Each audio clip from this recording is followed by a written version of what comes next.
प्रभु जीशुख्रीष्टଙ୍କ महत् नामर गौरव हो आ गोटे प्रसंग माध्यम तांको वाक्यरू शिक्षा लाभ करने प्रभु सुंदर समय देइछंदी। प्रत्येक ए वीडियो को देखंतु एवं प्रभुंकर गौरव निमंते शिक्षा लाभ करंतु, निज जीवन निमंते शिक्षा लाभ करंतु। प्रभु आपण मानकु प्रचुर आशीर्वाद करंतु। आज आम एक मुख्य विषय पर आलोचना करिबा, ता होछि भविष्यतर आशा। भविष्यतर आशा प्रत्येकଙ୍କ जीवन रे रही थाए। जदि आमे प्रश्न करिबा आपणकर बा मोर भविष्यतर आशा कौन अटे कहिबा, जदि अनेक लोक अनेक प्रकारर मत व्यक्त करिवे। आज आम्भ मानकर भविष्यतर आशा कौन अटे? किए कहिबे मते गोटे भल जॉब आवश्यक अटे, मो भलरे बाहा हेबी, मो भल भावरे मोर प्लान्स को मो पूरा करिबी, मोर भविष्यतर आशा एहा ताहा, एइटा आवश्यक सेइटा आवश्यक, अनेक अनेक विषय गुड़ाक आम मनरू बाहरिबो। किंतु आमे ख्रिस्टियन लोक माने आम्भ मानकर भविष्यतर आशा आमे जानिबा आवश्यक अटे। आमे ख्रिस्टियन होई जदि प्रभु को विश्वास करी जदि आमे आमर भविष्यतर आशा को जानुना हूँ, तेबे आमे भूल करि बसिछु। ख्रिस्टियन जे आम्भे माने, प्रभु को दास दासी जे आम्भे माने, प्रभु को सेवक सेविका जे आम्भे माने, आम ख्रिस्टियन जीवनर आशा कौन अटे? यह होछि प्रश्न।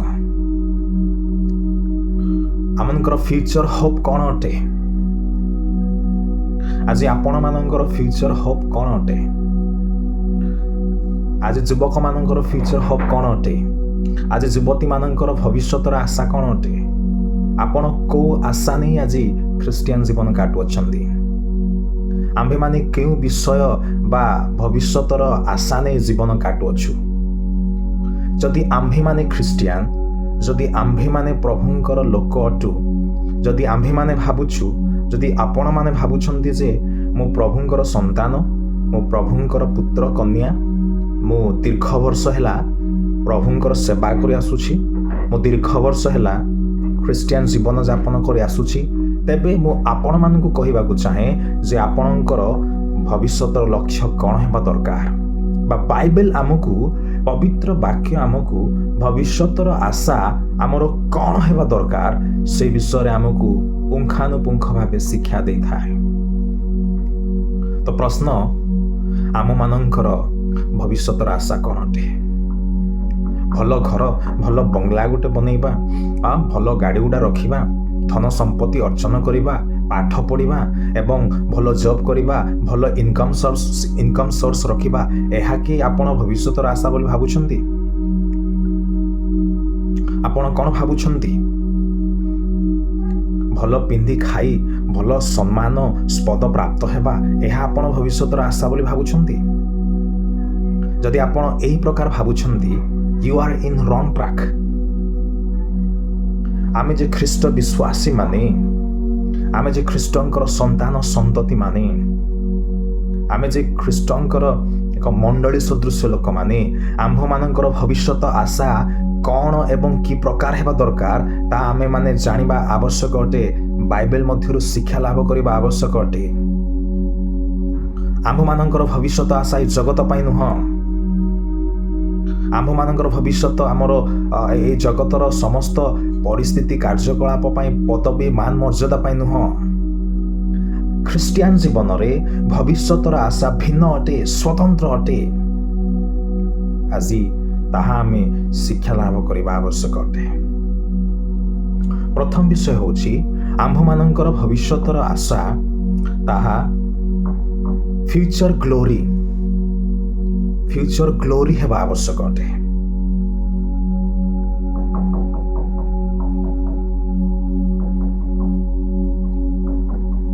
फ्यूचर ग्लोरी भविष्यतर गौरव हेबा आवश्यक अटे। ए जगतर गौरव पाई नुह, भविष्यतर गौरव। Future glory should be our future hope. ଭବିଷ୍ୟତରେ ଆମେ ଭବିଷ୍ୟତର ଗୌରବର ଅଧିକାରୀ ହେବା, ଏହା ଆମ୍ଭମାନଙ୍କର ଆଶା ହେବା ଆବଶ୍ୟକ ଅଟେ। ଭବିଷ୍ୟତରେ ଆଜିକାଲି ଲୋକମାନେ ମର୍ଯ୍ୟାଦା, ସମ୍ମାନ, ଶ୍ରଦ୍ଧା, ପୋଜିସନ୍ এই ଜଗତ ଠାରୁ ପାଇବା ପାଇଁ ଚାହାନ୍ତି। এই ଜଗତର ଗୌରବ ଯାହା ଆମକୁ ମିଳିଥାଏ ଏହା ଲୋକମାନଙ୍କ ମଧ୍ୟରେ ସୀମିତ। ବେଳେବେଳେ ଜଗତରୁ ପାଉଥିବା ଗୌରବ ପ୍ରଭୁଙ୍କ ପାଇଁ ଗ୍ରାହ୍ୟ ହୁଏ ନାହିଁ। ଜଗତରେ ମନୁଷ୍ୟମାନଙ୍କ ଦ୍ୱାରା ସମ୍ମାନ ପାଇବା ପାଇଁ, ପୋଜିସନ୍ ପାଇବା ପାଇଁ, ଗୌରବ ପାଇବା ପାଇଁ ଆଜି ଅନେକ ଲୋକମାନେ ପ୍ରଚେଷ୍ଟା କରୁଅଛନ୍ତି। ଫ୍ୟୁଚର ଗ୍ଲୋରି, ଭବିଷ୍ୟତର ଗୌରବ ଆମ୍ଭେମାନେ ପ୍ରାପ୍ତ ହେବା ଦରକାର ବା ଆଶା କରିବା ଦରକାର ଯୀଶୁ ଖ୍ରୀଷ୍ଟଙ୍କ ଦ୍ୱାରା। ଆମେ ଅଧ୍ୟୟନ କରିବା ରୋମିଓ ପୁସ୍ତକ ତାର 8-18 ପଦକୁ। ଏଠାରେ ଲେଖା ଅଛି, କାରଣ ମୋ ବିଚାରରେ ଯେଉଁ ଗୌରବ ଆମ୍ଭମାନଙ୍କ ପ୍ରତି ପ୍ରକାଶିତ ହେବ ତାହା ତୁଳନାରେ ଏହି ବର୍ତ୍ତମାନ କାଳର ଦୁଃଖ ଭୋଗ କିଛି ହିଁ ନୁହଁ। ଯେଉଁ ଗୌରବ ଆମ୍ଭମାନଙ୍କ ପ୍ରତି ପ୍ରକାଶିତ ହେବ, କେତେବେଳେ ପ୍ରକାଶିତ ହେବେ? କେତେବେଳେ ପ୍ରକାଶିତ ହେବ? ଯେବେ ଆମେ ତାହାଙ୍କ ରାଜ୍ୟକୁ ଯିବା, ଯେବେ ପ୍ରଭୁ ଆଗମନ କରିବେ, ସେତେବେଳେ ମହାଗୌରବ ଆମ୍ଭମାନଙ୍କ ପ୍ରତି ପ୍ରକାଶିତ ହେବ। We will be glorified. ଗୌରବକରଣ ଆମେ ପାଇବା। ପରିତ୍ରାଣର 3ଟି ଫ୍ରେଜ୍ ଅଛି, ସ୍ତର ଅଛି। ପ୍ରଥମ ସ୍ତର ହେଉଛି ଜଷ୍ଟିଫିକେସନ୍, ଦ୍ୱିତୀୟ ସ୍ତର ହେଉଛି ସାଣ୍ଟିଫିକେସନ୍, ପବିତ୍ରକରଣ, ଏବଂ ତୃତୀୟ ବିଷୟ ହେଉଛି ଗ୍ଲୋରିଫିକେସନ୍, ଗୌରବକରଣ। ଏବେ ଆମେ ସାଣ୍ଟିଫିକେସନ୍ ପ୍ରୋସେସ୍ରେ ଅଛୁ। ପବିତ୍ରକରଣର ସ୍ତରରେ ଭୁଲବଶତଃ କାର୍ଯ୍ୟ କଲେ ଆମେ କ୍ଷମା ମାଗୁଛୁ ପ୍ରଭୁଙ୍କ ଠାରେ ଏବଂ ପବିତ୍ରକରଣର ପ୍ରକ୍ରିୟାକୁ ଆପଣାଉଛୁ, କ୍ଷମା ପାଉଛୁ। ଆମେ ପବିତ୍ରକରଣର ସ୍ତରରେ ଅଛୁ। କିନ୍ତୁ ଯେବେ ଯୀଶୁ ଆଗମନ କରିବେ, ତେବେ ଆମେ ରୂପାନ୍ତରିତ ହେବା, ଆମେ ତାହାଙ୍କ ରାଜ୍ୟକୁ ସ୍ଥାନାନ୍ତରିତ ହେବା, ଆମେ ଗ୍ଲୋରିୟସ୍ ହେବା, ଗୌରବମୟ ଶରୀରକୁ ଧାରଣ କରିବା। ଗୌରବ ଆମ୍ଭମାନଙ୍କ ପ୍ରତି ପ୍ରକାଶିତ ହେବ, ଅଗୌରବ ନୁହଁ, ଗୌରବ। ଆଉ ଏଇଟା ଖ୍ରୀଷ୍ଟିଆନ ମାନଙ୍କର ଗୋଟେ ଭବିଷ୍ୟତର ଆଶା ହେବା ଦରକାର। ଆଉ ମୁଁ ସେମାନଙ୍କୁ କହିବାକୁ ଚାହେଁ, ଯଦି ଆପଣମାନେ ଯେଉଁମାନେ ତାଡ଼ନା ଭୋଗ କରୁଅଛନ୍ତି, ଯେଉଁମାନେ କ୍ଲେଶ ଭୋଗ କରୁଅଛନ୍ତି, ଯେଉଁମାନେ ପ୍ରଭୁଙ୍କ ସକାଶେ ଦୁଃଖ ଦେଇ ଯାଉଅଛନ୍ତି, ପ୍ରଭୁଙ୍କ ଠାରେ ବଦ୍ଧମୂଳ ହୋଇ ସମସ୍ୟା, କ୍ଲେଶ, ଅଭାବ, ଉତ୍ପୀଡ଼ନ, ସମସ୍ତ ପ୍ରକାରର ନିର୍ଯାତନା, କ୍ଲେଶ ଦେଇ ଗମନ କରୁଅଛନ୍ତି, ମୁଁ ଆପଣମାନଙ୍କୁ ଏନକରେଜିଂ କରିବାକୁ ଚାହେଁ ଯେ ଯେବେ ପ୍ରଭୁ ପ୍ରକାଶିତ ହେବେ, ତାଙ୍କର ଆଗମନରେ ଯେତେବେଳେ ପ୍ରଭୁ ପ୍ରକାଶିତ ହେବେ, ତେବେ ଆମ୍ଭେମାନେ ଗୌରବକରଣ ହେବା, ଫ୍ୟୁଚର ଗ୍ଲୋରିକୁ ଆପଣେଇବା।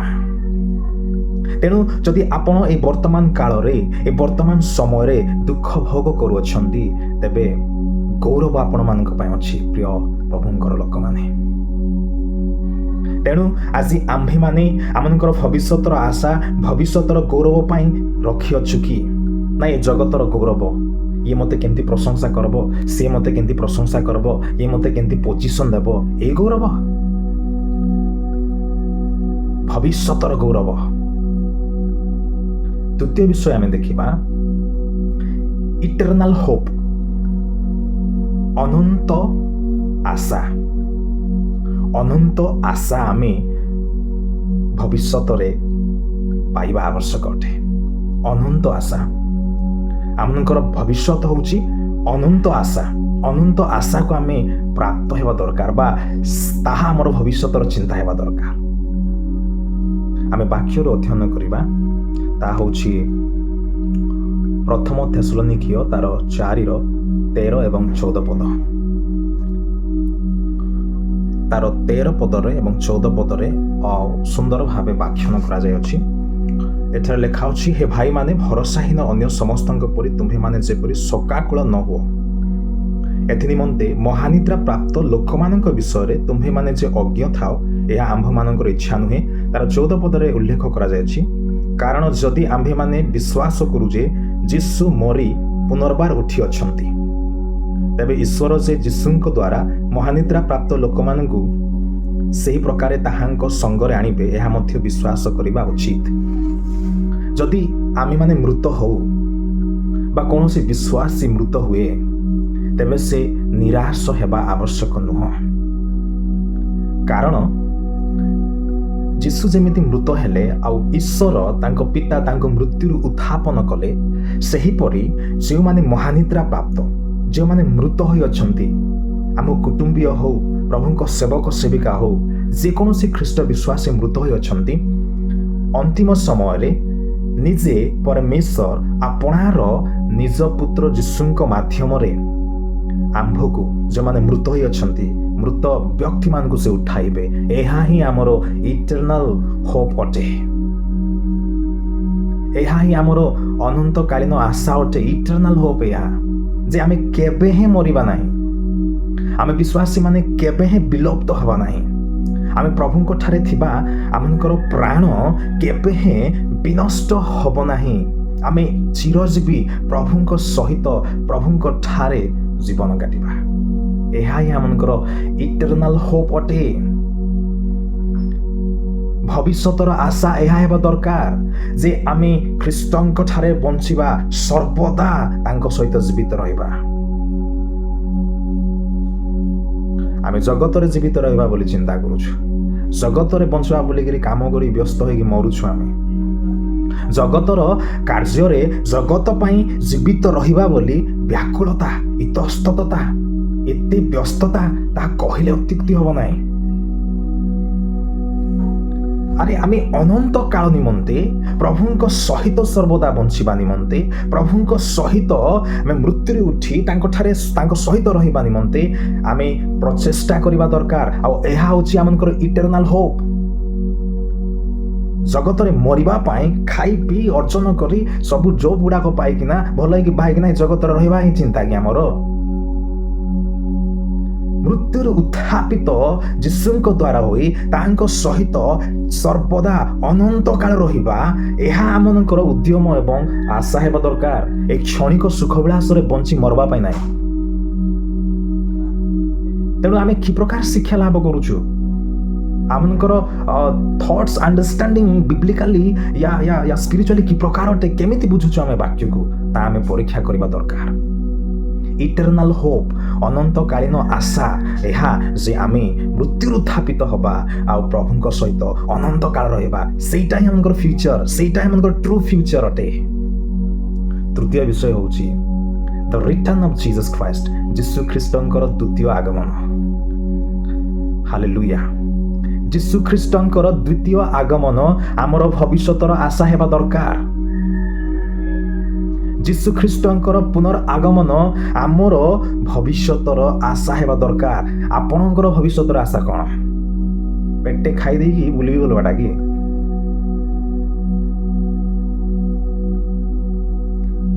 ଆମମାନଙ୍କର ଭବିଷ୍ୟତର ଆଶା, ଆମେ ଯେତେ ଜଣ ଖ୍ରୀଷ୍ଟ ବିଶ୍ୱାସୀ ମାନେ ଅଛୁ, ଆମ୍ଭମାନଙ୍କର ଗୋଟେ ଆଶା ଅଛି, ଖ୍ରାଇଷ୍ଟ ୱିଲ୍ ବି ରିଟର୍ନ। ସେ ଦ୍ୱିତୀୟ ଆଗମନ କରିବେ। ଧନ୍ୟ ସେମାନେ ଯେଉଁମାନେ ଦ୍ୱିତୀୟ ଆଗମନ ପାଇଁ ପ୍ରସ୍ତୁତ। ରାପ୍ଚର, ଦ୍ୱିତୀୟ ଆଗମନ ହେବା ପୂର୍ବରୁ କ୍ଲେଶ ହେବ, କ୍ଲେଶ ପୂର୍ବରୁ ରାପ୍ଚର ହେବ, ରାପ୍ଚର ଯଦି ହେବ ତେବେ ଖ୍ରୀଷ୍ଟ ବିଶ୍ୱାସୀ ମାନେ ଉର୍ଦ୍ଧ୍ୱନୀତ ହେବେ। ତାପରେ ଦ୍ୱିତୀୟ ଆଗମନ ପର୍ଯ୍ୟାୟରେ ପରେ ଦ୍ୱିତୀୟ ଆଗମନ ସମୟରେ ଆଉ ଯେତେବେଳେ ସେ ଆଗମନ କରିବେ, ପ୍ରତ୍ୟେକଟି ଲୋକ, ପ୍ରତ୍ୟେକଟି ବିଶ୍ୱାସୀ ସମସ୍ତେ ମୃତ୍ୟୁରୁ ଉଠିବେ, ତାହାଙ୍କ ସହିତ ସାକ୍ଷାତ କରିବେ। 1,000 ବର୍ଷ ସେମାନେ ସ୍ଥାନ ପାଇବେ ଆଉ ପ୍ରଭୁଙ୍କ ସହିତ ଶାସନ କରିବେ। ତା ଗୋଟେ ଆଡ଼ମ୍ବର ଏବଂ ମହା ଆନନ୍ଦର ଦିନ ହେବ। ପ୍ରଭୁଙ୍କର ଦ୍ୱିତୀୟ ଆଗମନ ହଉ ବୋଲି ଆପଣ ଭବିଷ୍ୟତରେ ଆଶା କରୁଛନ୍ତି କି?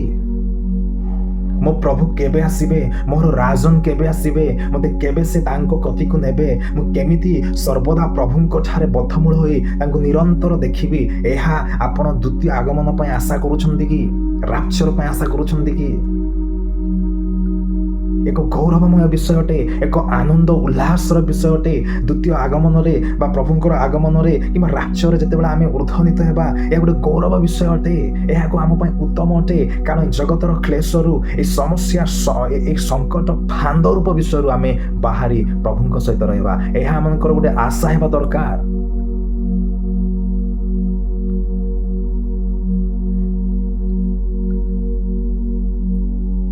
ପ୍ରକାଶିତ ପୁସ୍ତକ ତାର 22:5 ପ୍ରଥମ ଥେସଲୋନିକୀୟ ତାର 4:13-18 ପର୍ଯ୍ୟନ୍ତ ଲେଖା ଅଛି ଯେ ଆମ୍ଭେମାନେ ତାହାଙ୍କ ସହିତ ରହିବା ଚିରକାଳ ବୋଲି। ଚକ୍ଷୁର ପଲକେ ଆମେ ରାଜ୍ୟ ହେବା ଏବଂ ତାଙ୍କ ସହିତ ଆମେ ରହିବା ଯେତେବେଳେ ସେ ମଧ୍ୟ ଆକାଶକୁ ଆସିବେ। ଦ୍ୱିତୀୟ ଆଗମନରେ ଯେତେବେଳେ ସେ ପୃଥିବୀକୁ ଆସିବେ ମିଲେନିୟମ କିଙ୍ଗଡମକୁ ସ୍ଥାପନ କରିବା ପାଇଁ, ତାହା ଏକ ଗୌରବ ହେବା, ଗୌରବମୟ ବିଷୟ ଅଟେ। ପ୍ରିୟ ବନ୍ଧୁଗଣ, ଶେଷ ବିଷୟ ହେଉଛି ଆମ୍ଭମାନଙ୍କର ଭବିଷ୍ୟତ ଆଶା ଅନନ୍ତ ଜୀବନ ହେବା ଦରକାର। ଏଭରଲାଷ୍ଟିଂ ଲାଇଫ, ଅନନ୍ତକାଳୀନ ଜୀବନ ହେବା ଦରକାର। ତ ଅନନ୍ତକାଳୀନ ଜୀବନ ହେବା ପାଇଁ ଆପଣମାନେ କ'ଣ କରୁଛନ୍ତି? ଜଣେ ଯୁବା ଆସି ପଚାରିଲେ ଯୀଶୁଙ୍କୁ, ମୁଁ ଅନନ୍ତ ଜୀବନ ପାଇବା ପାଇଁ କ'ଣ କରିବାର ଅଛି? ବଢ଼ିଆ ପ୍ରଶ୍ନ ପଚାରିଲେ। ତ ଆପଣ ଅନନ୍ତ ଜୀବନ ପାଇବା ପାଇଁ କ'ଣ କରିବାର ଅଛି? ମୁଁ ଅନନ୍ତ ଜୀବନ ପାଇବା ପାଇଁ କ'ଣ କରିବା ଆବଶ୍ୟକ ଅଟେ? ବୁଲେଟ୍ ବାଇକ୍ରେ ବୁଲିଲେ ହେବ କି? ଜଗତର ଫାନ୍ଦରେ ସମସ୍ତ ସାଂସାରିକ କାର୍ଯ୍ୟରେ ପଡ଼ିକିନା ବୁଲିଲେ ହେବ କି? ଆମେ ଅନନ୍ତ ଜୀବନ ପାଇପାରିବା କି? ଅନାବଶ୍ୟକ ରିଲେସନ ଗୁଡ଼ାକ ରଖି ଆମେ ଅନନ୍ତ ଜୀବନ ପାଇବା କି? ସମସ୍ତ ନିଶା ସେବନରେ, ମନ୍ଦତାରେ ଆସକ୍ତ ହୋଇ ଆମେ ଅନନ୍ତ ଜୀବନ ପାଇବା କି? ତେଣୁ ଆମ୍ଭେମାନେ ଜାଣିବା ଆବଶ୍ୟକ ଅଟେ, ହେ ଖ୍ରୀଷ୍ଟ ବିଶ୍ୱାସୀମାନେ, ହେ ଖ୍ରୀଷ୍ଟୀୟ ଯୁବକ ଯୁବତୀମାନେ, ଆମ୍ଭମାନଙ୍କର ଭବିଷ୍ୟତର ଆଶା ଅନନ୍ତ ଜୀବନ ହେବା ଆବଶ୍ୟକ ଅଟେ। ଆଉ ସେଥିପାଇଁ ଆମେ କାର୍ଯ୍ୟ କରିବା ଆବଶ୍ୟକ। ଆମମାନଙ୍କର ଆଶା ଅନନ୍ତ ଜୀବନ ଅଟେ। ହାଲେଲୁୟା। ଆମମାନଙ୍କର ଆଶା ଏଭରଲାଷ୍ଟିଂ ଲାଇଫ, କ୍ଷଣିକ, ଏଭରଲାଷ୍ଟିଂ, ଅନଏଣ୍ଡିଂ, ପରମାନେଣ୍ଟ, ଅନନ୍ତକାଳୀନ ଜୀବନ। এই জগତର କ୍ଷଣ କାଳ ପାଇଁ ଆମେ ଏତେ ସବୁ ଚେଷ୍ଟା ଗୁଡ଼ାକ କରୁଛୁ। ଅନନ୍ତକାଳୀନ ଜୀବନ ପାଇବା ପ୍ରଭୁଙ୍କ ଦ୍ୱାରା, ଏଇଟା ଆମେ ଚେଷ୍ଟା କରୁନୁ। ଅନନ୍ତକାଳୀନ ଜୀବନ, ଅନନ୍ତ ଜୀବନ ଆମେ ପ୍ରଭୁଙ୍କ ଦ୍ୱାରା ପାଇବା, ତାଙ୍କ ସହିତ ରହିବା, ସେଇଟା ଆମର ଆଶା ହେବା ଦରକାର। ଆଜି ଆମେ ନିଜକୁ ପଚାରୁ ଯେ ମୋର ଭବିଷ୍ୟତର ଆଶା କ'ଣ? ମୁଁ କେମିତି ମୋର ଭବିଷ୍ୟତର ଆଶାକୁ ପୂରଣ କରୁଛି? କୋଉଥିପାଇଁ ମୁଁ ବଞ୍ଚୁଛି? କାହିଁକି ମୋ ଜୀବନ ଏଠାରେ ଅଛି? ଗୋଟେ ଖ୍ରୀଷ୍ଟିଆନ ହୋଇ, ଗୋଟେ ଖ୍ରୀଷ୍ଟ ବିଶ୍ୱାସୀ ହୋଇ ଅନେକ ଲୋକ ପଛଘୁଞ୍ଚା ହେଇଗଲେଣି। ଅନେକ ଲୋକ ସଂସାର ପଛରେ ଦୌଡ଼ି ଚାଲିଗଲେ। ଅନେକ ଲୋକ ଫାନ୍ଦ ପ୍ରଲୋଭନରେ, ଜଗତର ଫାନ୍ଦରେ, ଅନେକ ପ୍ରକାରର ସମସ୍ୟାରେ ପଡ଼ି ଜୀବନକୁ ନଷ୍ଟ କରିଦେଉଛନ୍ତି। ରାଇଟ୍ ଟ୍ରାକ୍ରେ, ରାଇଟ୍ ଆଶା ନେଇ ଜୀବନ କାଟୁନାହାନ୍ତି। ଆଜିକାଲି ପାଷ୍ଟର୍ସ ମାନେ, ପାଳକ ମାନେ, ଅନେକ ସେବକ ମାନେ ଜଗତ ପଛେ ପଳାଇଲେଣି। ଆମେ ଭବିଷ୍ୟତର ଆଶାକୁ ବାନ୍ଧି ନେଇ ଜୀବନ କାଟିବା ଦରକାର, ଏ ଜଗତ ପଛ ନୁହଁ। ତେଣୁ ଏ 4ଟି ବିଷୟକୁ ଆମେ ଜାଣିବା ଦରକାର। ପ୍ରଥମ ବିଷୟ ହେଉଛି ଭବିଷ୍ୟତର ଗୌରବ। ଏହା ଆମଙ୍କର ଭବିଷ୍ୟତର, ବିଶ୍ୱାସୀମାନଙ୍କର ଭବିଷ୍ୟତ ପାଇଁ ପ୍ରଚେଷ୍ଟା ବା ଦରକାର ଅଟେ। ଦ୍ୱିତୀୟ, ଇଟର୍ନାଲ ହୋପ୍, ଅନନ୍ତକାଳୀନ ଆଶା ବା ଭରସା। এইটা ଆମ ଜୀବନରେ ଆମେ ପ୍ରାପ୍ତ ହେବା ଆବଶ୍ୟକ ଅଟେ, ଆମର ଆଶା ହେବା ଦରକାର। ଏବଂ ଯୀଶୁଖ୍ରୀଷ୍ଟଙ୍କର ରିଟର୍ନ, ରାଜ୍ୟରେ ହେଉ ବା ଦ୍ୱିତୀୟ ଆଗମନରେ ହେଉ, ଏହା ଆମଙ୍କର ଭବିଷ୍ୟତ ଆଶା ହେବା ଦରକାର। ଏବଂ ଏଭରଲାଷ୍ଟିଂ ଲାଇଫ, ଅନନ୍ତ ଜୀବନ, ଅନନ୍ତକାଳୀନ ଜୀବନ ଆମେ ପ୍ରାପ୍ତ ହେବା ଦରକାର ବା ଏହା ଆମର ଆଶା ହେବା ଦରକାର। ପ୍ରଭୁ ଆପଣମାନଙ୍କୁ ପ୍ରଚୁର ଭାବେ ଆଶୀର୍ବାଦ କରନ୍ତୁ। ସମସ୍ତଙ୍କୁ ପ୍ରେଜ୍ ଦ ଲର୍ଡ।